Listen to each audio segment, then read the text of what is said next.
பேசாம ஒரு நட போயிட்டு ஏரியா இன்ஸ்பெக்டர் கிட்ட சொல்லிட்டு வந்துடலாம். வா. எதுக்கு தாமரை போலீஸ் அது இதுன்னு சொல்லிக்கிட்டு அவங்க எதுவும் நம்மள தப்பா நினைக்க மாட்டாங்க. இதுல தப்பா பேசுவோம் நினைக்கவோ என்ன இருக்கு அண்ணி? நம்ம வீட்டு நிலைமை எடுத்து சொல்லி அவங்கள கண்டுபிடிச்சு தர சொன்னா போலீஸ் கண்டுபிடிக்க போறாங்க. இல்லம்மா, ஏற்கனவே மேரி இல்ல கோகிலா செத்து போயாச்சு. அது இதுன்னு வீட்ல ஏகப்பட்ட குழப்பம் இருக்கு. இதுக்கு நடுவுல உமாவை காணோன்னு போய் சொன்னா நம்ம எல்லாரையும் விசாரணைங்கிற பேர்ல பெரிய மனக்குழப்பத்துக்கு ஆளாக்கிடுவாங்க. உமா சட்டப்படி உங்க அண்ணனை கல்யாணம் பண்ணல, கர்ப்பமா இருந்தத கலைக்கிறதுக்கு வேற முயற்சி பண்ணிருக்கா. அதுவும் இல்லாம என்ன வேற உங்க அண்ணன் தனி கொடுத்தன பார்த்து தனியா வச்சிருந்தாரு. இதுக்கெல்லாம் விளக்கம் கேட்டாங்கன்னா போலீஸ் கிட்ட என்னன்னு சொல்றது? ஆனா உமாவை எப்படி கண்டுபிடிக்கிறது? இரு தாமரை, முதல்ல அவ ஊர்ல அவளுக்கு தெரிஞ்சவங்க அறிஞ்சவங்க எல்லார்கிட்டயும் நல்லா விசாரிச்சு பாப்போம். அதுக்கப்புறம் ஒரு தடவை வேணா நேர்ல கூட போய் பார்த்துட்டு வருவோங்க. இல்லனா பேப்பர்ல விளம்பரம் கொடுக்கலாம்.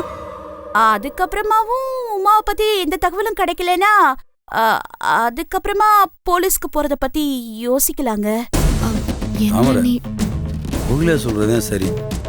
நாம இப்போதைக்கு போலீஸ்க்கெல்லாம் போக வேணாம். நம்ம வேணா நம்ம ஊர்க்காரர்களுக்கெல்லாம் ஃபோன் பண்ணி விசாரிச்சு பார்ப்போமா?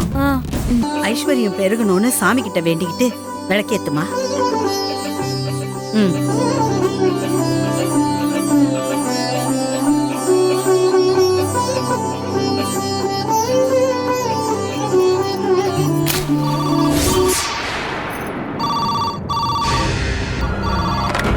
ஹலோ, அப்படியா? நான் சொல்லிடுறேன். நம்ம லேண்ட் இருந்துச்சுல காஞ்சிபுரத்துல, அந்த கேஸுக்கு தீர்ப்பு சொல்லிட்டாங்களாப்பா. 4 வருஷமா இழுத்துட்டு இருந்த கேஸ் இன்னைக்கு கோர்ட்ல நமக்கு சாதமா தீர்ப்பு வந்திருக்குப்பா.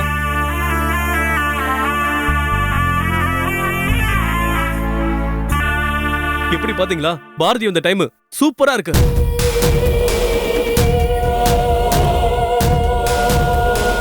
உண்மையாவே பாரதி ராசிக்காரி தாண்டா.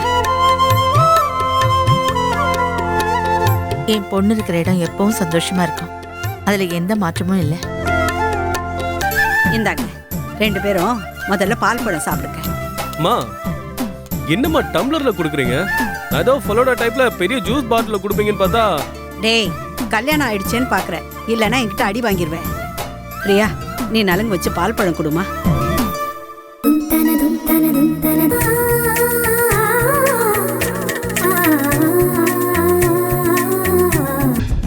பார்த்தல வெளிய கூத்தும் கும்மாளமுமா ஒரே அமக்களமா இருக்கு.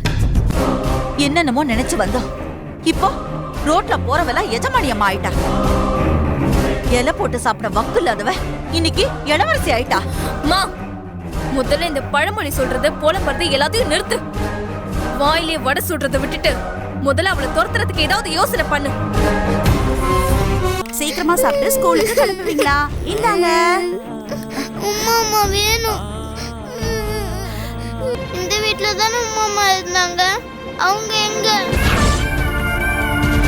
உம்மா எங்க இருக்காங்கன்னு நானே தேடிக்கிறேன். உம்மா, நீங்க வாங்க.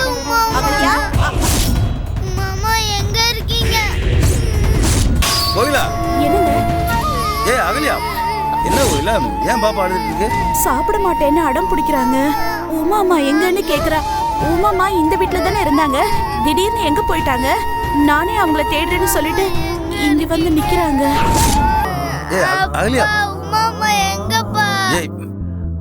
சொல்லுப்பா. உமாமா எங்கப்பா? கோகிலா அம்மா மாதிரி உமாமா என்ன விட்டுட்டு போயிட்டாங்களா? அவங்க சாமி கிட்ட போயிட்டாங்களாப்பா? இல்லப்பா அகலியா, அவங்க சாமி கிட்ட எல்லாம் போல. அவங்க வந்துருவாங்க. அவங்க வரலனா நானும் விட்டு சாமி கிட்ட போயிடுவேன். அகலியா, இல்ல சொல்லக்கூடாதுப்பா. ஏங்க அவ அப்படி பண்ணிட்டு போயிட்டா? நான் அப்படி என்ன சொல்லிட்டேன்? என் குழந்தை வேணும், என் புருஷன் வேணும், என் வாழ்க்கை வேணும்னு தானே சொன்னேன். இத்தனைக்கும் அவளுக்கு எந்த மன கஷ்டமும் இருக்க கூடாதுன்னு தான் நான் ஒரு தனி வீட்டுல நீங்க சொன்ன மாதிரி ஒதுங்கி வாழ்ந்தேன். ஆனா இன்னைக்கு அவ என்னமோ கற்பனை பண்ணிக்கிட்டு எல்லாரையும் இப்படி தவிக்க விட்டுட்டு போயிட்டா. பாருங்க, என் குழந்தை மனசு முழுக்க அவதான் இருக்கா. பக்கத்துல நான் இருந்தோம் எங்கேயோ போன அந்த உமாவை தான் இவ தேடிக்கிட்டு இருக்கா. வேற வழியே இல்லை. அவ கிடைக்கலண்டா தாமரை சொன்ன மாதிரி போலீஸில் கம்ப்ளைண்ட் பண்ண வேண்டியதுதான்.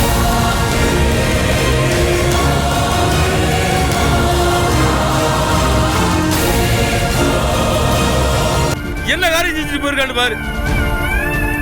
என்ன தண்டு வர நேரத்தில் பால் உடைச்ச கதையாகி போச்சு. இப்பதான் கோயில உயிரோடு காண விஷயத்தை அவட சொல்லலாம்னு நினைச்சேன்.